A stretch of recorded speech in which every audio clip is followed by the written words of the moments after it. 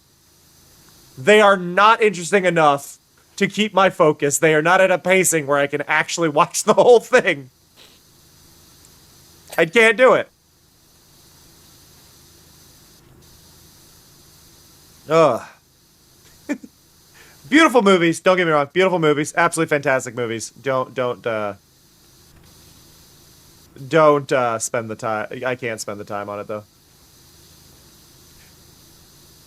Yeah, but usually if we look at like Castle in the Sky, right? Castle in the Sky as a movie has a great pacing. It has this up and down momentum of it and things like that, and it's there's a better scaling to the story. Kiki's Delivery Service has very odd pacing. It has very slow moments. It has very fast moments, but they're not put in at a pace that is consistent. And that's not bad. It's just I think that causes a problem for ADHD. Or maybe something else. Maybe it's just maybe it's just however my brain works in general. But Howl's Castle, I would say if we're talking scary Ghibli movies, I am going to say that scary movies, I think the scariest Ghibli movie, actually, if I were to place one, I haven't watched Boy in the Heron, I cannot comment on that one, but I think the scariest one would actually be Spirited Away. Spirited Away to me is actually pretty terrifying.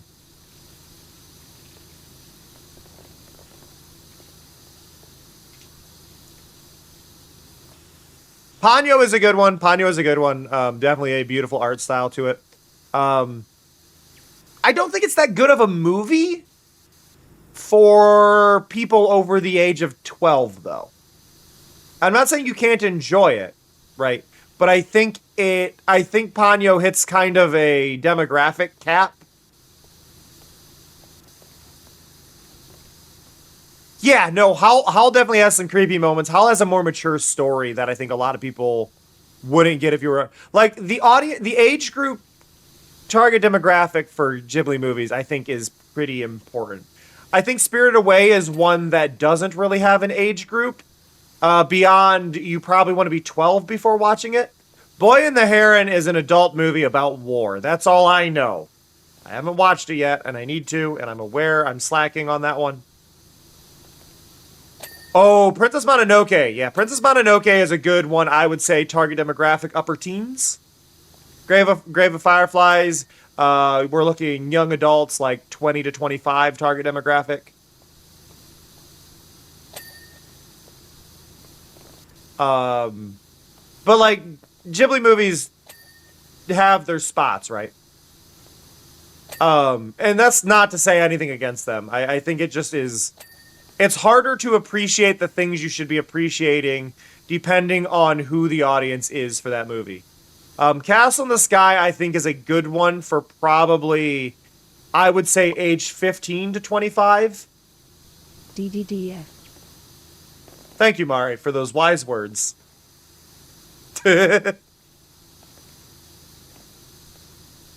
Whatever this music one is, that needs to stop. That wasn't pleasant noise.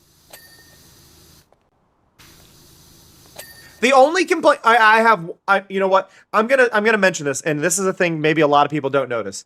So one of my favorite Ghibli movies. One of my favorite Ghibli movies is Secret of Arrietty. I think it is an absolutely fantastic movie. However, rewatching it in recent years, I've become more aware of how much they use 3D in that one. And I don't like it. I'm okay with Miyazaki's son doing Earwig. Earwig was actually fine, but I think too many people were angry about it being a 3D movie. 3D movies have their place. 3D movies are great, and I don't think people should be faulting 3D animation in movies. I think that is a fine thing to be doing, but I don't like hidden 3D. Mary and the Witch's Flower was a different studio. That was not Ghibli, but it looks so much like a Ghibli movie. Mary and the Witch's Flower, very good. Highly recommend. Not Ghibli, though. Don't remember what company that is. I know the publisher is G-Kids for Mary and the Witch's Flower, but it is not Ghibli. But yeah, no, Secret of Arrietty, a lot of the leaves and grass are 3D models. You know, Porco Rosso's one I still haven't watched. I don't know why. There's no reason I haven't watched. I just have not watched Porco Rosso. I think just seeing it, it's like, yeah, I just look at it and go, you know, I don't want to see it. It just doesn't appeal to me. Even though I know it's Ghibli, my brain is like, no, I don't know. There's sometimes you just kind of see them and go, nah, not for me. And I'm sure it's fantastic. It's same with Boy and the Heron. That's kind of giving me away. It's like, I am sure it is absolutely fantastic. For some reason, it doesn't speak to me. And I think this comes with age, and I'm going to say something controversial here, and I think people are going to be mad at me. I think people are going to be grumpy at me for saying this. But I think Ghibli is overrated as an animation studio. I don't think Ghibli is a... What type of outfit do you think would suit me here? And I'm going to anger people by saying this. I think Ghibli is overrated as an animation studio. Now, there are keywords in what I said. There are keywords in what I said. And I will stand by them. Ghibli is not an animation studio. They make animated films, but they are not an animation studio, as much as people want to call them. I get the reference. Ghibli is a film studio that happens to make animated films. And that's why I'm probably less bothered by Earwig and the Witch being done 3D. And things like that. Like, I'm fine with that. Because they're a film studio. They make films. They make movies that are focused on... Here they're talking about power. Mari is talking about PowerWash as a whole, which... What type of outfit do you think Mari should wear for PowerWash is the question that Mari's asking. Don't worry about it. Mari does her own thing. But, like, if you want an animation studio, you watch Silent Saru. If you want a film studio, you watch Ghibli. They both do emotional storytelling, but the focus changes. The focus of a Ghibli movie is a lot of times on static scenery and seeing the beauty of things in the slow pacing, right? They create very beautiful set pieces. They have a wonderful story that they're going on. They do have some beautiful stuff in Ghibli movies, and I am not faulting that. But the focus of Ghibli is not on animation. If you talk about animation in Ghibli movies, you are probably talking about maybe 4 scenes in each movie. Like, maybe 4 scenes.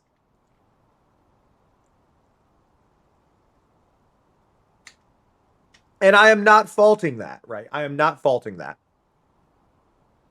And it's just their focus is on making a film, whereas like Siren Saru's focus is on making an animated film. And like they're both making films, but Ghibli's focus is not on the animation. And that's fine. It's just I don't think that they should be held to the same standards as other animated things. Like we shouldn't be comparing the animation in Ghibli to the animation in Steven Universe. Here's the thing. Steven Universe as a whole is better animated than any Ghibli film. But they are not comparable because their purpose and the medium that they are is different. Like if I go Steven Universe movie, right? The Steven Universe movies are focused on animation, and that is a huge part of it. And the animation carries the story, whereas the opposite with Ghibli is the story carries the animation. There's a purpose, Darker right? Witch, what is your favorite block? Mari, calm down. Mine is bamboo wall hanging sign. I build with it all the time. Mari, you do not build with a sign. I think the problem with Disney as a whole, is Disney has reached a point of, especially with the newer stuff, they don't care about their animated stuff anymore, and it's sad. I don't think I've been excited for Disney anything for who knows how long. Like, I haven't seen Zootopia 2. I'm not even interested.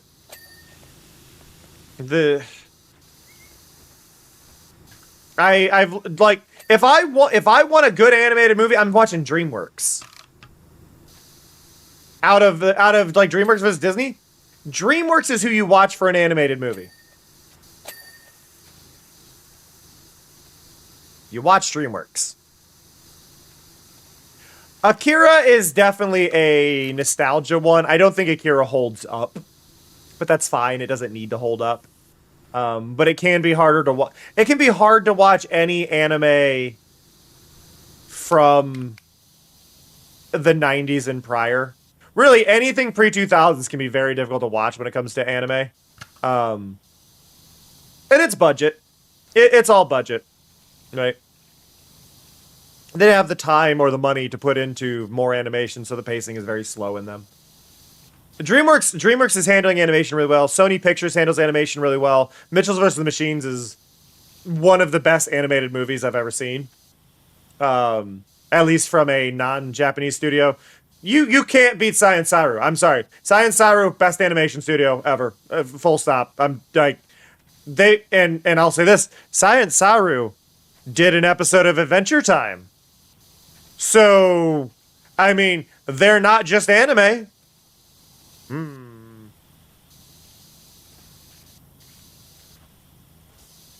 Akira slightly predates me. So, I don't want people in chat saying their age specifically. But I'm in my mid-30s, right? I'm in my mid-30s. So, I didn't really get into where we were forming memories with the animated stuff I watched until mid-90s. So, yeah. Like, 95 is when I really would, like, start actually remembering the things I watched. That is exactly how it is spelled. That is exactly how it is spelled, Witch.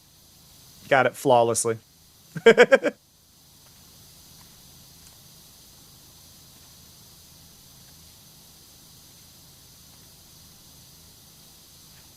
But no, they ride your wave if you wanna cry. Ride your wave is if you want to cry. If you want, okay, if you're a big fan of Ponyo, here's what I'm gonna say. If you are a big fan of Ponyo, watch Lou Over the Wall. L-U. It's a bit. I will allow it to be cool. Which in this case, the main purpose of it is so that people under the age of 20 do not feel encouraged to say their ages in chat for their own safety. But what I would say is that with Science Saru, if you are a fan of Ponyo, and this is actually probably the best one. So Ride Your Wave is one to watch if you want to cry your eyes out. Ride Your Wave is the one you watch if you want to cry your eyes out. But if you want an amazingly beautiful animation, wonderful story, really fun experience, the number one thing I would recommend watching from Science Saru is Lu Over the Wall. Lu Over the Wall. It is an absolutely stunning movie that the animation itself gave me chills. They seamlessly mixed a combination of realistic animation and rubber hose animation. They flip between the two regularly. It is amazing. It is gorgeous. It is... Lu Over the Wall changed my perception of animation, and it's recent.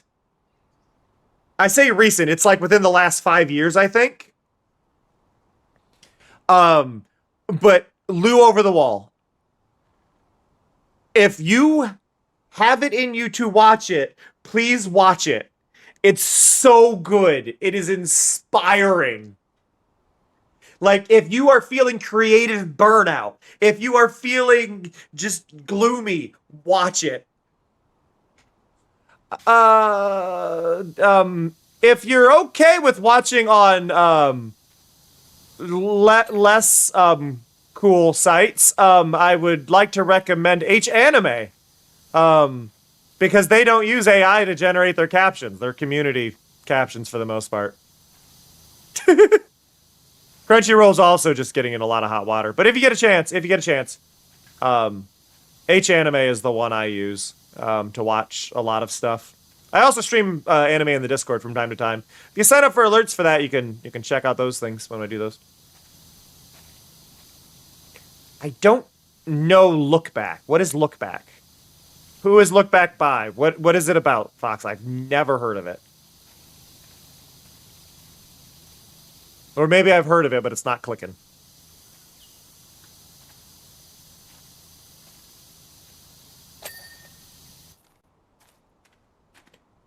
The one that really got them on one, which for Crunchyroll, they did one, and the captions actually said at one point in it, ChatGPT says, it's like, well, you're not getting out of the allegations that you're using AI for that, huh? Though they have apparently changed who they're using recently, but I don't know.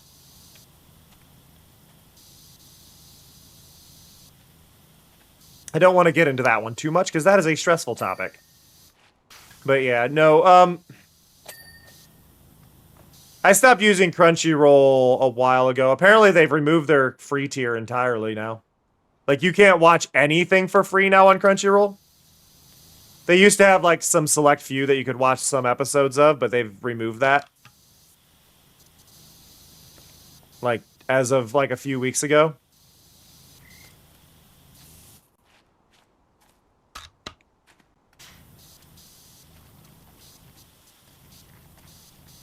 But, yeah. Nope. It's a weird situation. Then you got other companies doing AI dubs.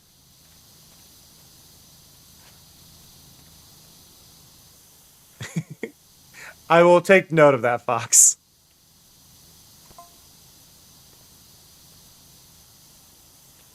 I am shocked I am streaming this long. I've been having a really good stream. I believe you did, Timber. You said DDDF.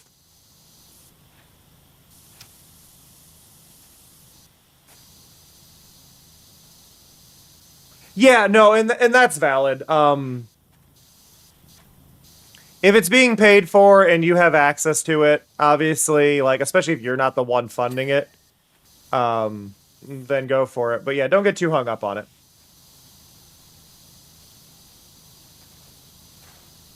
You're good, Timber. It was funny.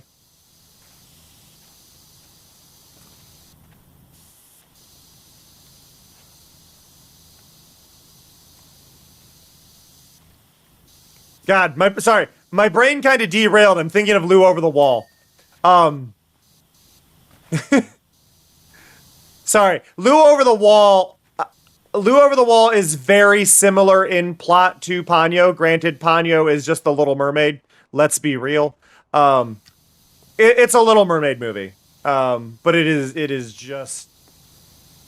I watched that and my brain went, yeah, no, I'm no longer that concerned with Ghibli. It made me, made me go, yeah, Ghibli's overrated. I want this. I want this.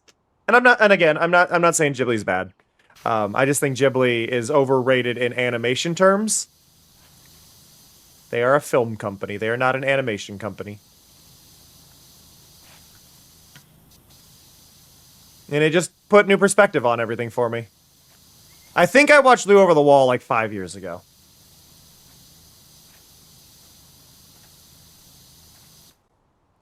A Sentence of a Bookworm,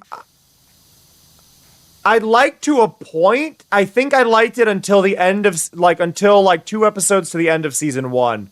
And then, I suddenly care far less about this.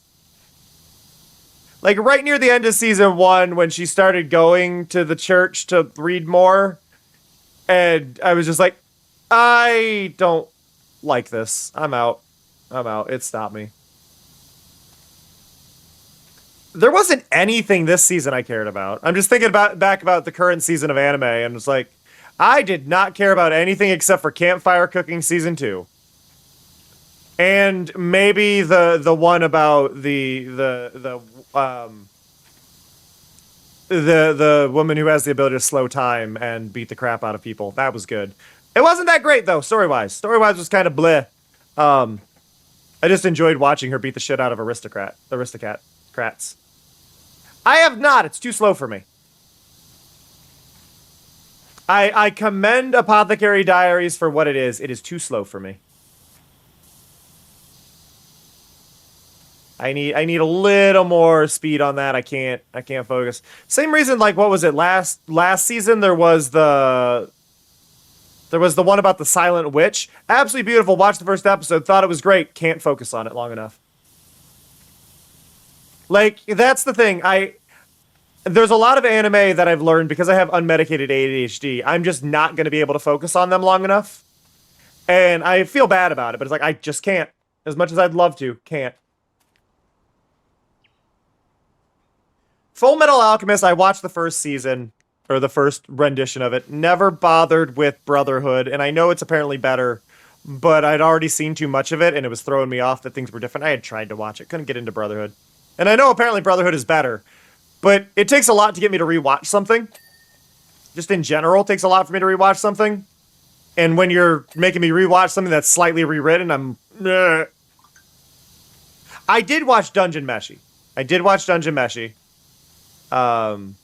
Delicious in Dungeon was good. I appreciated that for what it was. And I actually watched the dub version of that one.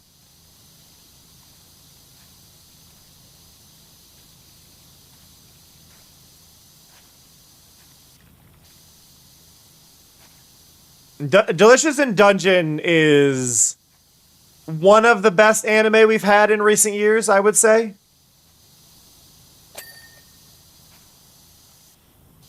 As far as story and everything goes.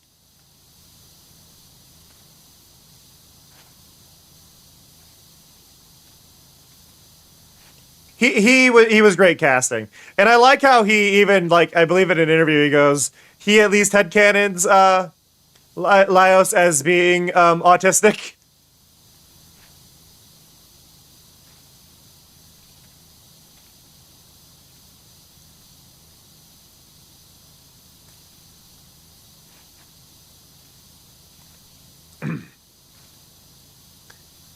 I think the big thing with a lot of it, so my anime, and this is where I sit in a different realm than a lot of people. But anybody who's been in my Discord for my anime nights, well, my anime streams, will know this. I really, really love anime with the light novel titles still intact. And if you don't know what that means, I'm talking about the ones that have 10 word or more titles. I love them. I love them so much. I don't want that trope to die. I want that trope to start happening in video games. I want video games to give me light novel titles. I love it. It's hilarious. Because the title of a series means so little. Give me an absurdly long, over-descriptive title. It's fun. And I want video games to start doing that. I've talked about how the game I want to make, the problem is giving that a long name probably won't happen, so I'm going to give it a one-word name and then a really, really, really long sub-name. Because I got to talk about how I want to be collecting moss, so it'll probably call it something like Marimo, right? Will be the name of the game. But, like, I would probably be like, Marimo, collecting moss with my friends in order to waste it all on a gacha machine. Like, it's fun.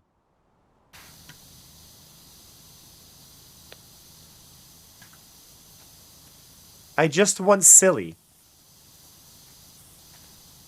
I want more silly.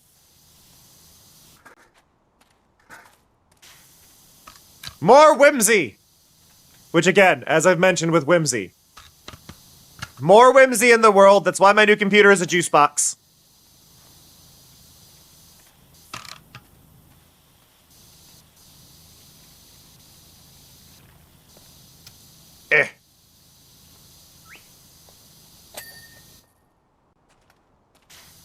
The world requires whimsy.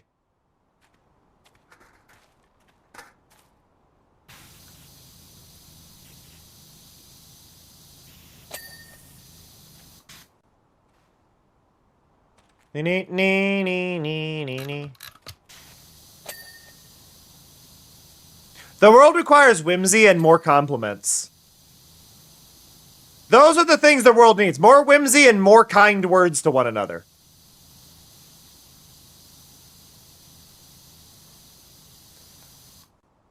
So, okay, I saw it and Darker, I saw it and I was interested in it, but I also just learned today that they decided to use Gen AI to do all their music. So they have immediately become oh, you're going off the wish list now. You were on the wish list, and now that I know that, you're going off the wish list.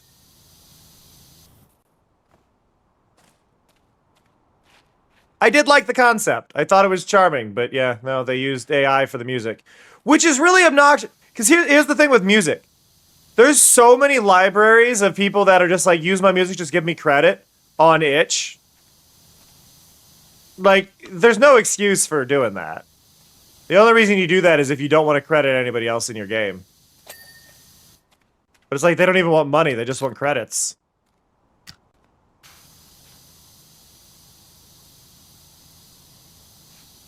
Yeah, no, this is a big thing I've mentioned to people, like, as a critique of Steam's thing.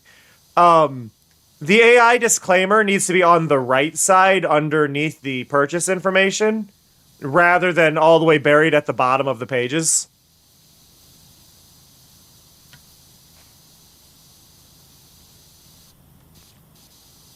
There's been comments from people saying that they were watching somebody stream it and they heard the music and they immediately knew. Like, oh, wait, that doesn't sound right.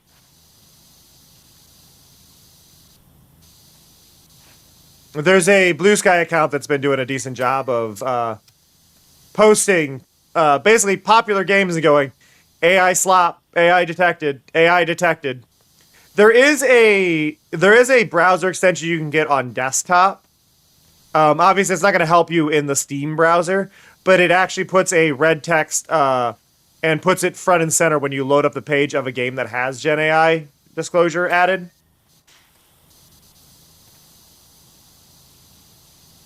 The slop detected account, though, they did just do one, and people are arguing that that TTS isn't Gen AI. It's like, the version they used is.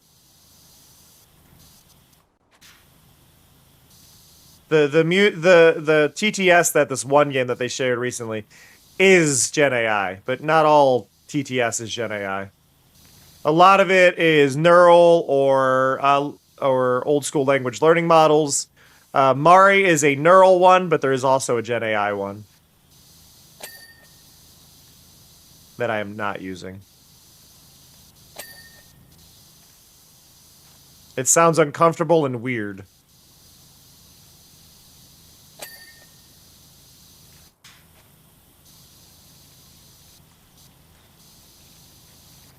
Eh.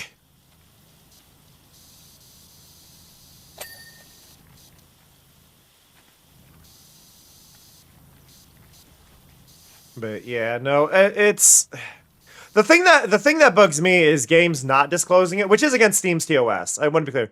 It is against Steam's TOS to not disclose Gen AI. Where Winds Meet is one that got a lot of attention recently, and they tried to pretend that they didn't use Gen AI, and then there was a whole bunch of backlash, and then they finally disclosed it.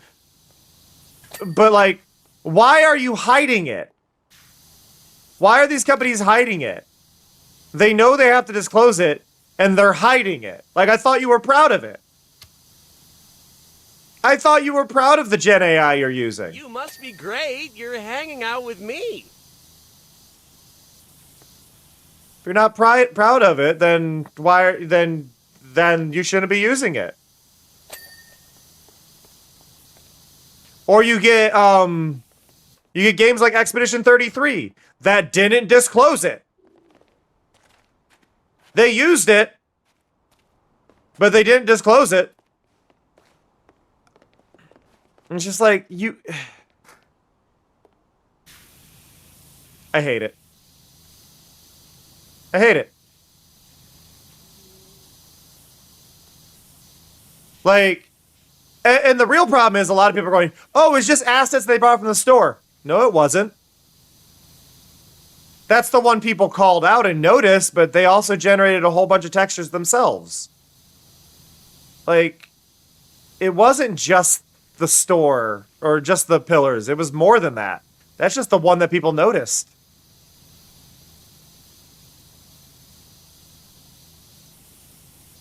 Yeah, it does say that on the cards one, but that's still using it. You shouldn't be. It should not be in your process to generate any art assets for the game. I understand code is a bit more of a difficult conversation, but people know what you mean. You shouldn't be using code. If something is writing the code for you, that's too much. That's the line. If something is writing the code, that's too much. I want to buy your art, not somebody else's art.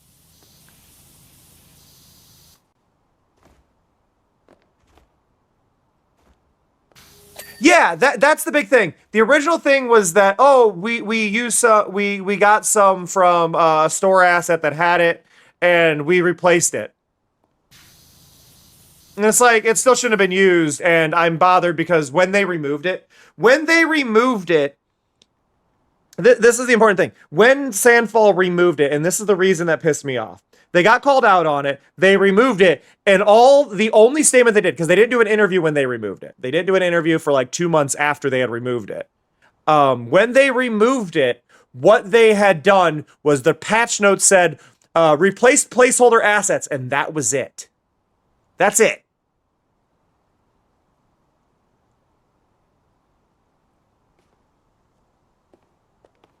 And I think this is a big point, just kind of related to what you're saying, Witch, that I feel like needs acknowledged. It's not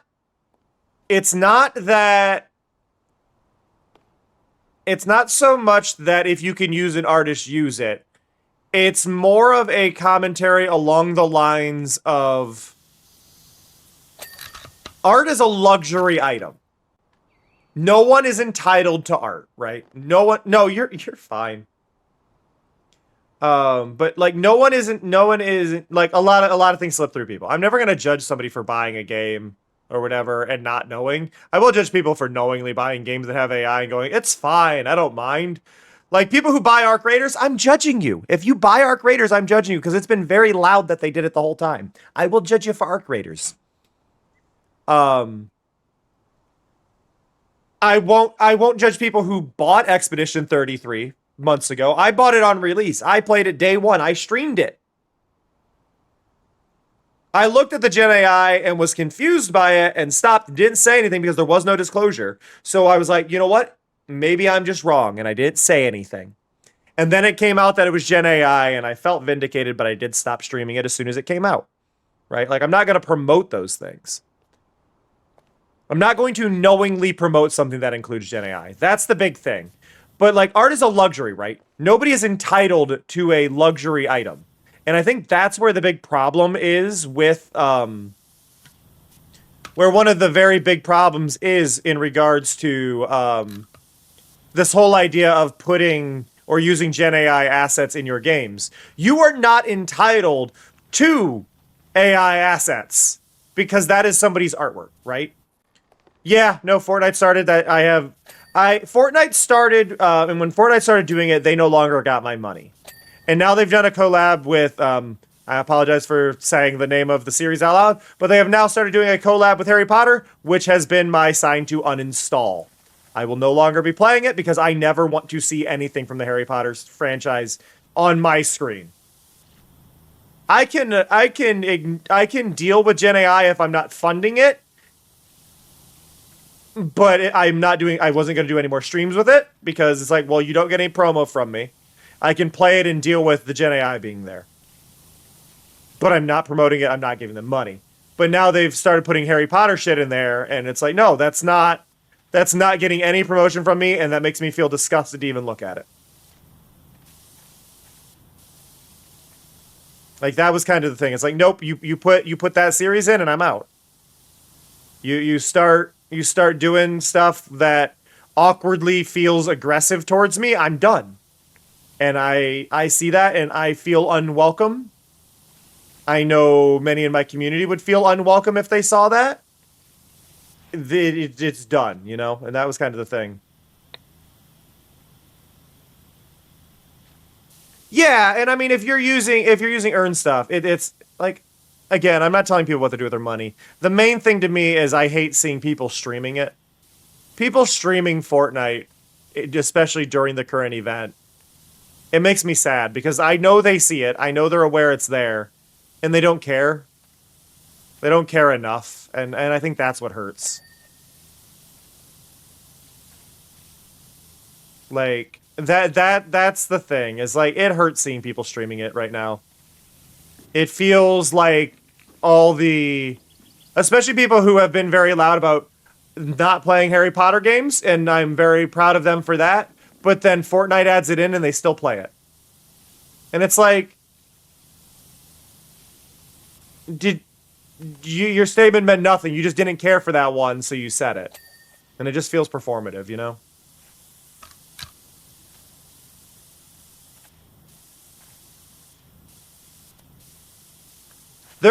I will say this. There was somebody in my Discord that has been in my Discord for years.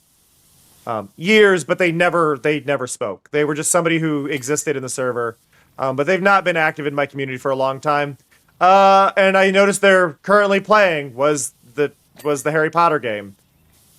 And it's like, well, I'm just going to kick you from the server. Right? Like, you're not active. You're not somebody who's here. I'm just removing you from the server. I can't have that. I'm not having you promoting Harry Potter in the side of my server list. The thing is, when deals like that happen, it's very, very rare that money is not exchanging hands, even if it's free, right? It's very rare that that's the case. The probability of it is they're expecting streamers to play it because they got it for free, and then that does promo for them, and then more people will buy the game because they missed it on the free one, but they saw it and wanted it.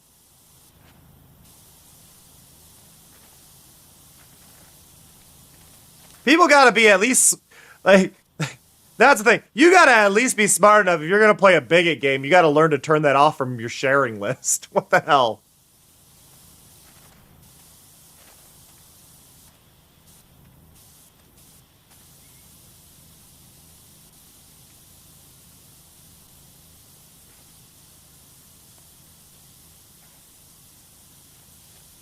Oh, yeah. So with my Discord, when you join, I have the auto onboarding questions. The very first question is, are you a bot? Which is funny how many people say yes. The second question, though, is what are your pronouns? And it weeds out people quick. It weeds out people quick.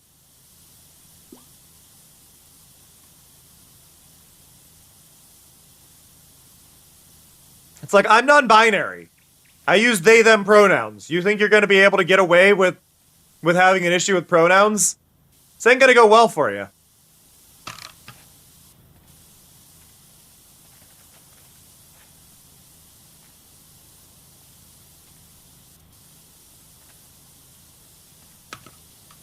The thing that gets me often with the Harry Potter game is that people will say, oh, it's not transphobic, it has a trans character in it. Like, you do realize you're playing the I can't be racist, I have black friends card when you do that, right? You are seeing how you're doing that? It's like, they can write a character in as a way to go, look, we're not a problem, we did this thing. Like, don't give people that.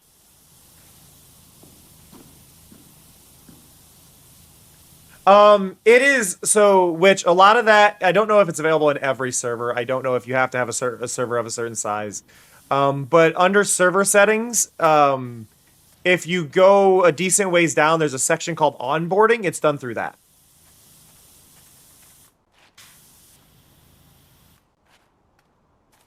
So it would be listed as onboarding.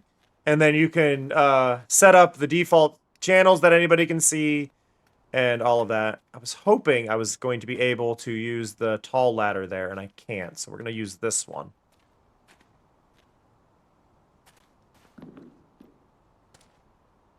But yeah, you don't have to use a bot for any of the role additions and things like that with servers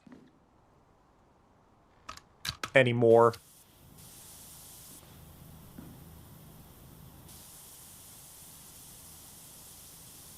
Go slow.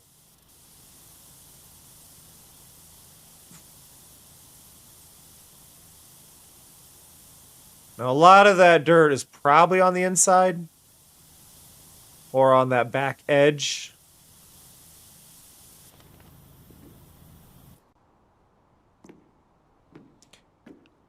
So that little bit there, which just with your wording there, is one of the reasons I don't join other Minecraft servers and things like that, is because I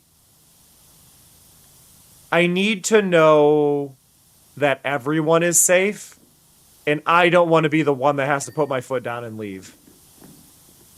Because if I'm joining late, it's more likely that that stuff is all over there rather than happening to catch something weird. And I don't know. And then you feel ousted from the whole group, and it's a whole mess, and it's like, I'll take care of my own space. Like, I used to have a private SMP that I ran. And it started dissolving, and the thing that made me stop it entirely was one of the members who has since apologized and worked to make amends and has done a lot better, but went super right wing for a bit, and I'm like, I can't have that. We drifted apart.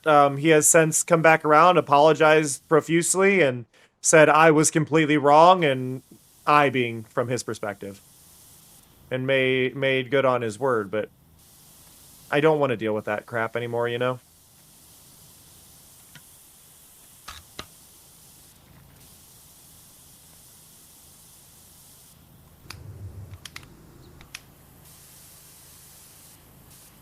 Hey, Blueberry.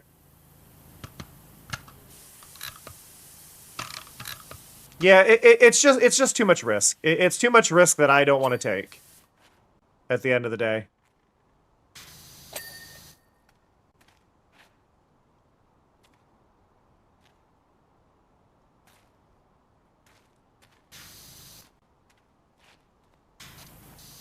I don't know how to respond to that wording.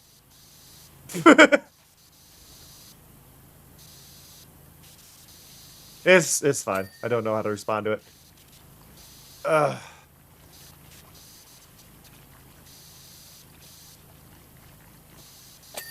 That's the one thing I've been really happy with my community. My community is very kind and supportive of each other.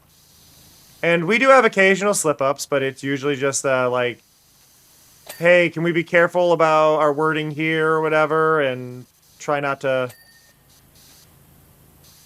necessarily chime in on stuff. And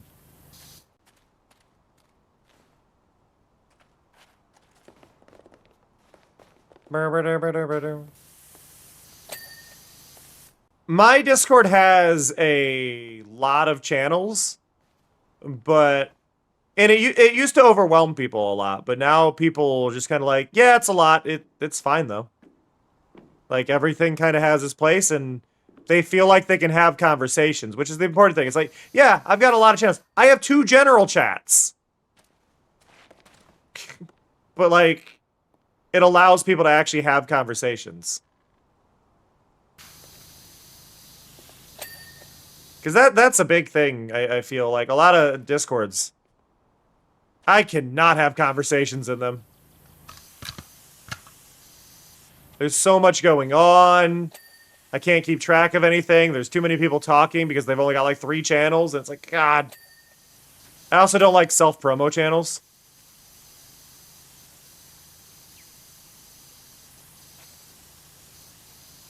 I kind of figured that was what you meant. I think the better word that doesn't sound weird, I think, is what you were saying, which was that one of the people was a chaser, I think is the word you wanted. It should just be in the left side when you do settings, but I don't think it's in every Discord, and I don't know why.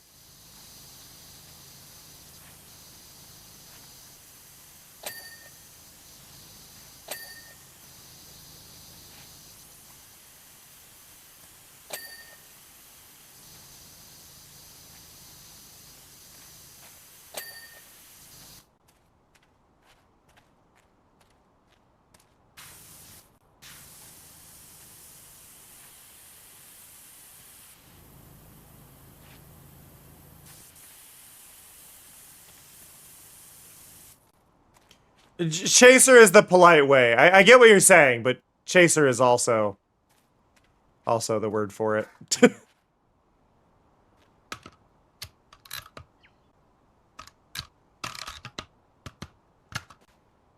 It gets weird when you, like, the definitions can be weird for a lot of that, because it's like,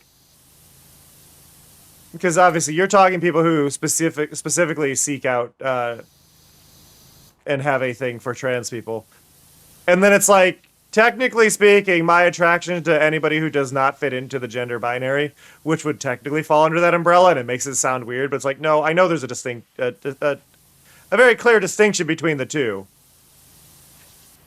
I just hate the gender binary as a whole, but I'm also a gender abolitionist, so, conversations. Nose sensor. What the hell's the nose sensor? What is a nose sensor? You? Not even on the nose.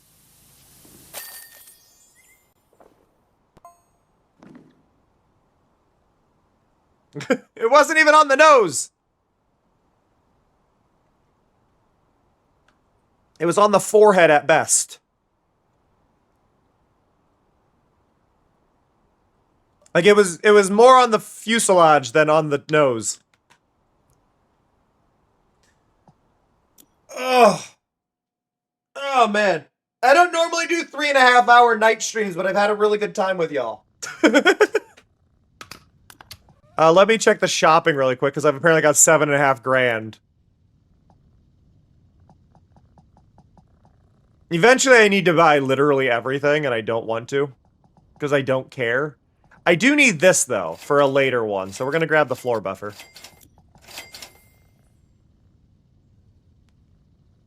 Oh, finally! I hate that I got a blue.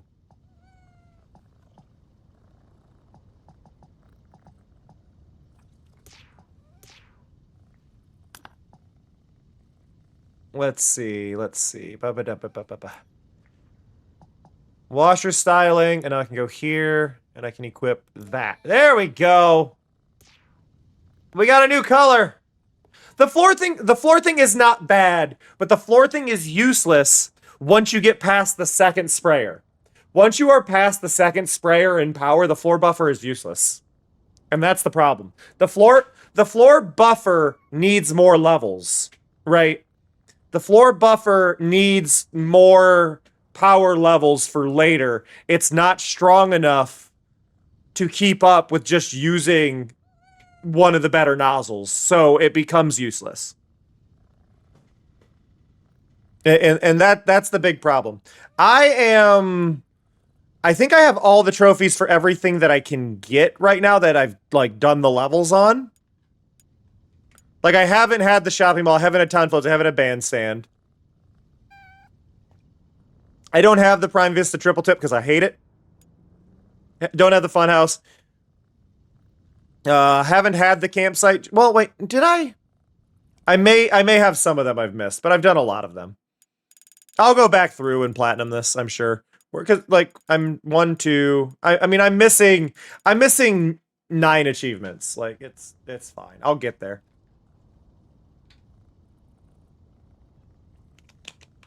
But bye music. But it is time. It is time. I don't normally stream this long at night. Y'all have been absolutely lovely and, like, the best, and I appreciate y'all so much. Thank you again to everybody who came by, but an extra shout out to Foxology, Wynoxman, and Elusive for supporting me on Throne tonight. I really, really appreciate that. It has been greatly, greatly appreciated. As a reminder, again, if you have not, please do consider checking out Yahtzee. All you got to do, just click that link, download it on your phone. You do have to turn off your VPN to download it or it won't track. But just download it through that. I get a little alert on it. Hey, Sharon, you got gifted a sub earlier today. But I appreciate y'all a lot. You have all been lovely. I will be streaming again tomorrow morning and afternoon as I stream 10 times a week. So there are plenty of chances for you to catch me. I don't know what time it is. Oh, it's 11. I might watch some anime in the Discord tonight or some random YouTube videos. There haven't been a lot going on for that. I'm going to send you away, though, and I'm going to send you... you know what? I haven't bugged Sloy in a bit. We'll go bug Sloy. Sloy deserves some bugging. So let's go bother him. He's currently playing Minecraft. So we will go have fun over there. But I hope you all have a good one. We can all go make fun of Sloy. He looks like a Wooloo right now with a Christmas hat on. But yeah, I hope you all have a good one. Thank you so much for hanging out. I will catch you all next time. That said, see ya. Love ya. Bye-bye. あ、感じる。コスモを感じるわ。